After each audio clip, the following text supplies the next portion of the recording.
ईश्वर, ये सिद्धसेन महोदय और सौदामिनी देवी ने तो मुझे अपने निवास से बाहर निकाल दिया। अब ये रहस्य कैसे ज्ञात करूंगा कि बिना स्पर्श किए ढोल कैसे बजाते हैं? क्या है कि हमारी कुछ सहेलियां हमसे भेंट करने आने वाली हैं और आपकी उपस्थिति में वो अपने आप को असहज अनुभव कर सकती हैं।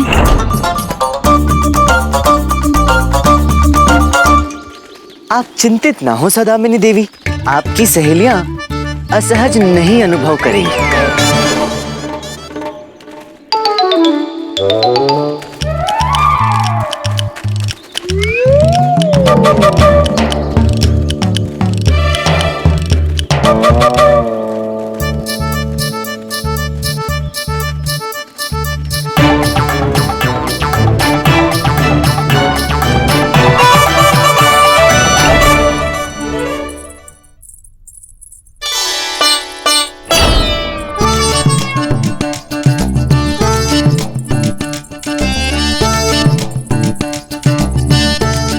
आइए, आप सब आइए। चलिए जल्दी से बैठिए, मैं मिलवाती हूँ आपसे अपने गुरु भाई को। यहाँ बैठिए। आप भी आइए, वहाँ विराजमान होइए। अच्छे से बैठिएगा। हाँ सौदामिनी जी, अपने गुरु भाई से मिलवाइए। हाँ मिलवाते हैं। हम सभी उनकी कला देखने के लिए उतावले हो रहे हैं। देखो आ गए। प्रणाम। हमारी गुरु बहन सौदामिनी देवी की समस्त सखियों को हमारा सादर प्रणाम।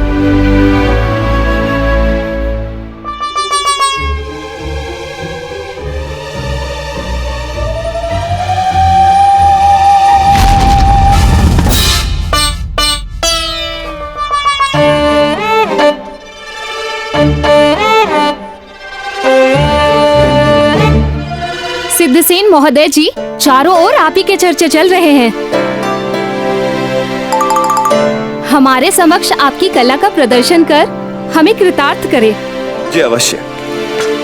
सावधान, विजयनगर की दोनों महारानियां पधार रही हैं।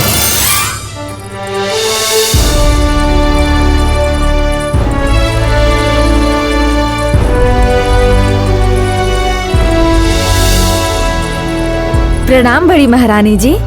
प्रणाम। प्रणाम छोटी महारानी जी। प्रणाम। ओहो, रानियों को भी आज ही आना था। प्रणाम महारानी तिरुम्बलम्बा जी। प्रणाम। प्रणाम महारानी चिन्ना देवी जी। प्रणाम। सिद्धसेन महोदय जी, हम आपके शिष्य बनने आए हैं। कृपया आप अपनी अद्भुत कला हमें भी सिखाइए। छोटी महारानी जी, कोई भी कला सीखने के लिए वर्षों की तपस्या लगती है, साधना लगती है, परिश्रम लगता है। इसके पश्चात यदि ईश्वर की कृपा हो तब आप वो कला को पा सकते हैं। क्या आप ये परिश्रम करने के लिए सज्ज हैं? महारानी तिरुमलम्बा, पर्ची को बिना स्पर्श किए चलाना और उसके लिए वर्षों तक की कठिन तपस्या करना हमें नहीं लगता कि उचित होगा। आप सत्य कह रही महारानी। सिद्धसेन महोदय जी, हम ना आपको सोच के बताएंगे। जी। वैसे सिद्धसेन महोदय जी, आपको जानकर अति हर्ष होगा, हम भी एक कलाकार हैं। हाँ, और हम भी। उत्तम, अति उत्तम। वैसे आप दोनों के मुख पे कला के कारक ग्रह का तेज स्पष्ट स्पष्ट दिखाई दे रहा है महारानी।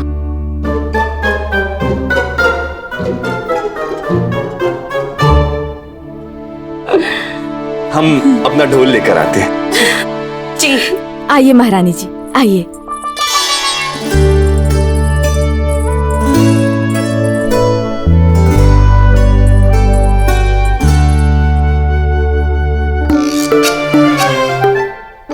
भानुप्रिया, ये स्त्री कौन है? पहले तो कभी देखा नहीं हमने।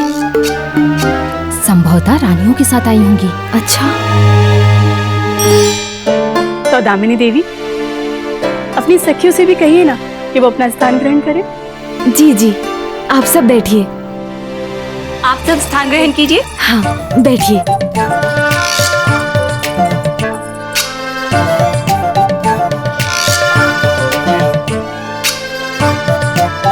सुनिए, आप हमारे साथ आकर बैठिए। आइए। शर्माइए मत, आइए बैठिए। आ जाइए, बैठिए, आइए आइए।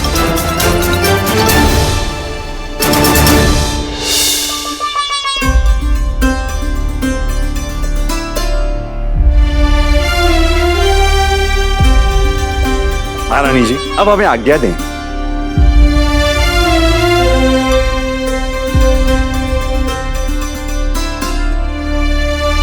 सिद्धसेन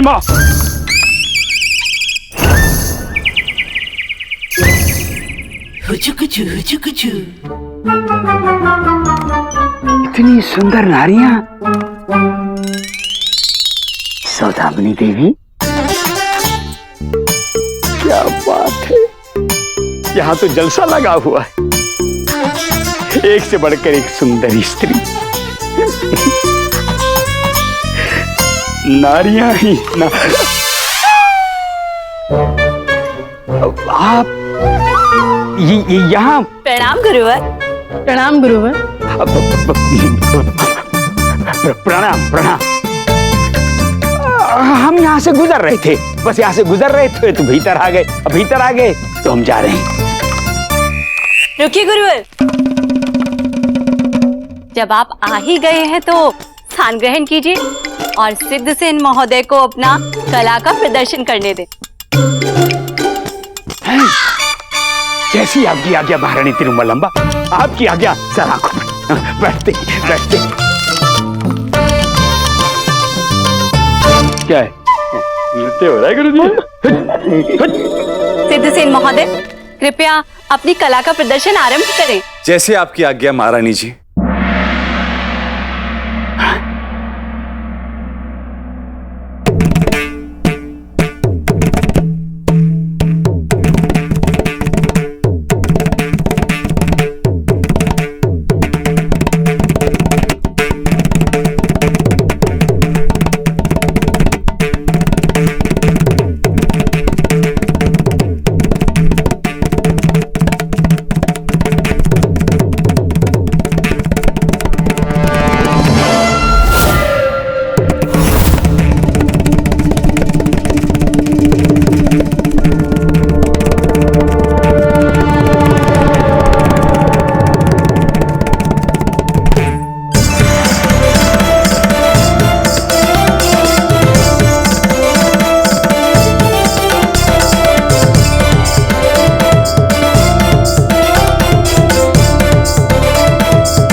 करने जाइए। नहीं नहीं, जो आ गया महारानी जी, अभी करती हूँ।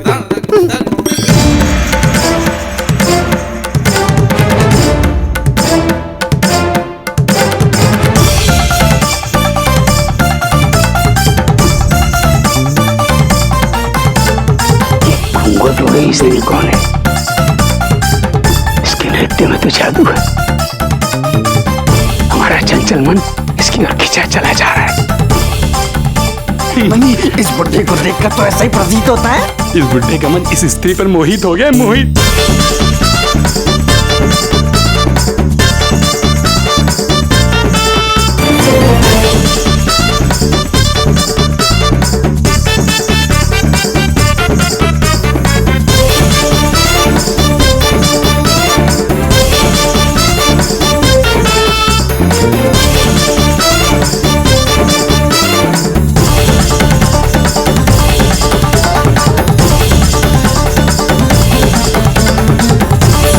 इसका नृत्य कितना हास्यास्पद है, परंतु नृत्य में एक विशेष प्रकार का आकर्षण है।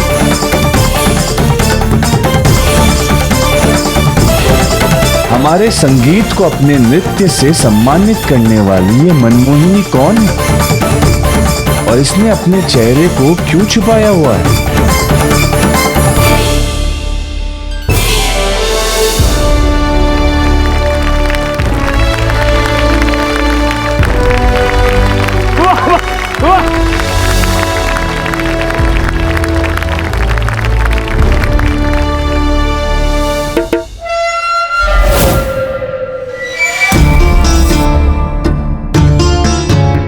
अभी तो सिद्धसेन महोदय ने ढोल बजाया नहीं, तो ढोल अपने आप कैसे बजने लगा?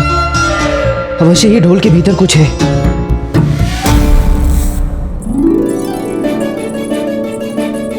अद्भुत सिद्धसेन जी, आपने अपनी कला का अद्भुत प्रदर्शन किया है। वास्तव में अद्भुत।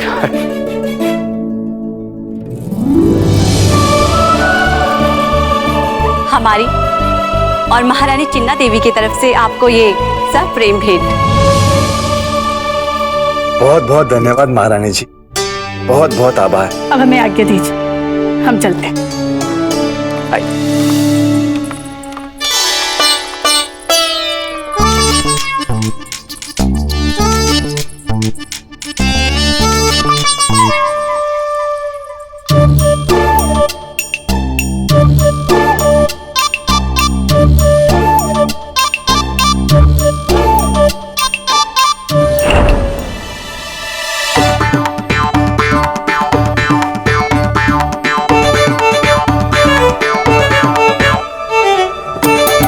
ये ढोल तो सामान्य ही लग रहा है।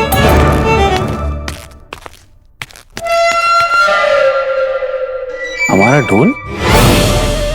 हमने तो अपना ढोल यहीं रखा था।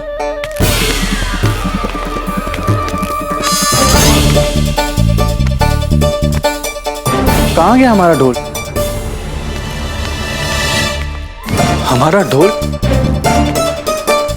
हमारा ढोल भीतर किसने रख दिया?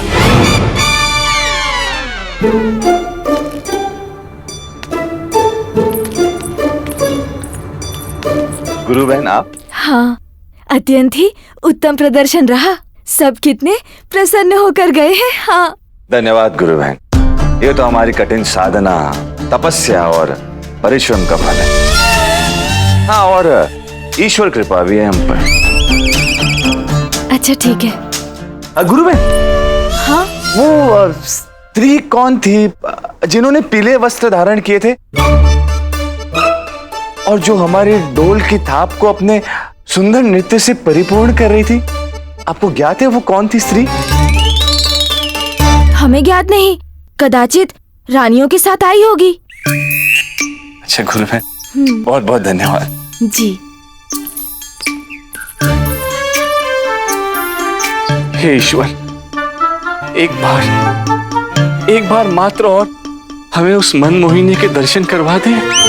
ईश्वर, हम वचन देते हैं आपको, हम तपस्या करेंगे, यज्ञ करेंगे, मंत्रों का जाप भी करेंगे, यहाँ तक कि आपके मंदिर में आकर 11 नारियलों का भोग भी चढ़ाएंगे। एक बार और उस मनमोहिनी के दर्शन करवा दे। हमारी मनमोहिनी।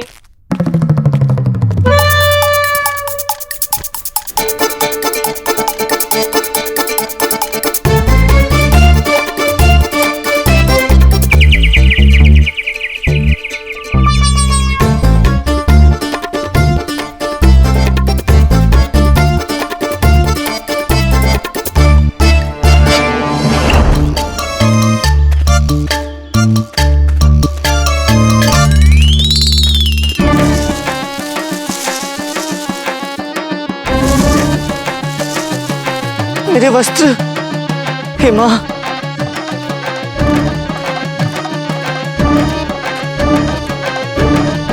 मेरे वस्त्र।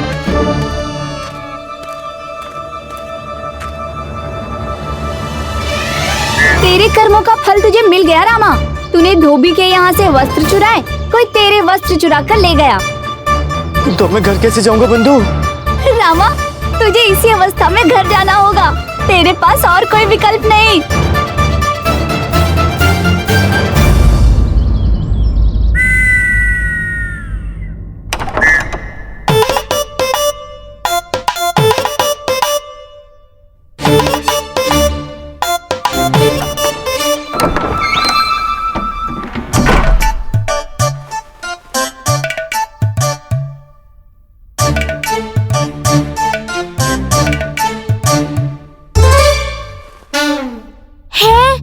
बापू, वो भी स्त्री के भेष में?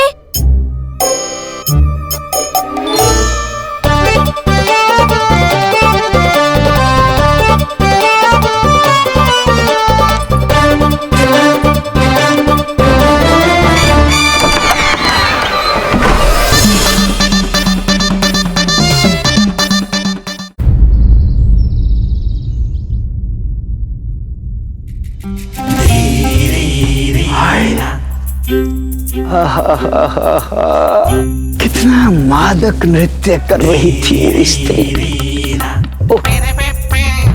जितना सुंदर नृत्य अवश्य ही उतनी सुंदर रही होगी। अच्छा किया उसने अपना चेहरा छुपाया हुआ था, अन्यथा हम तो वहीं धराशायी हो जाते।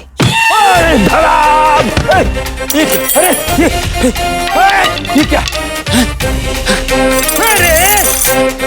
ये हम पर कौन वाद्य यंत्र से आक्रमण कर रहा है?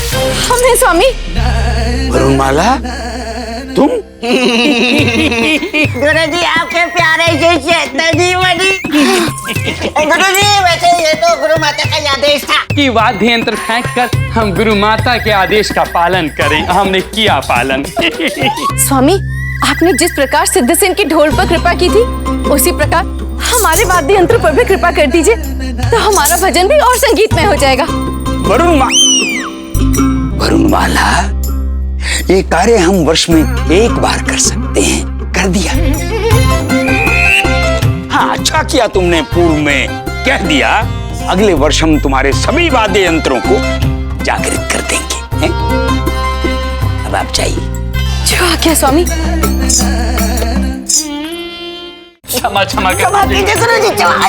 कितना क्षमा करें? इतना इतना इतना?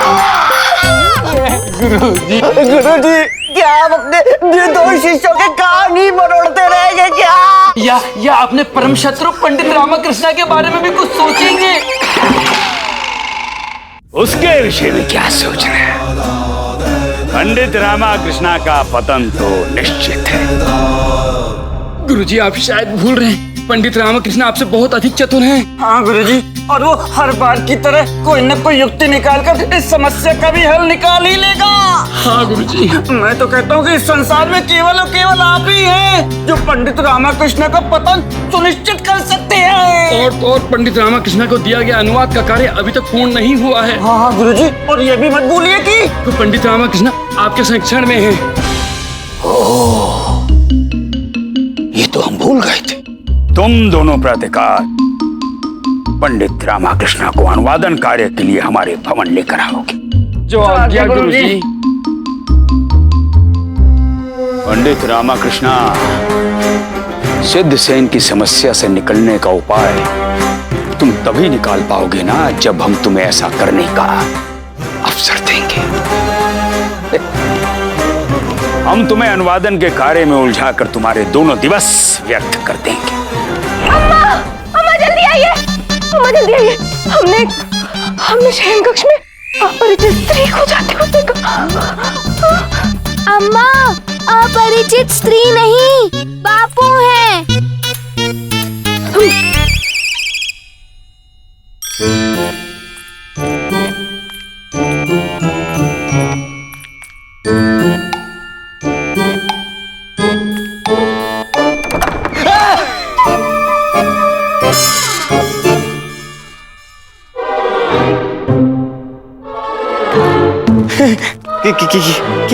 क्या हुआ अम्मा?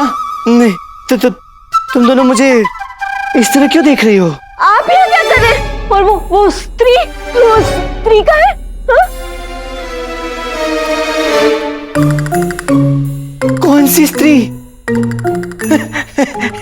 मेरे घर की दोनों स्त्रियां तो मेरे समक्ष खड़ी हैं।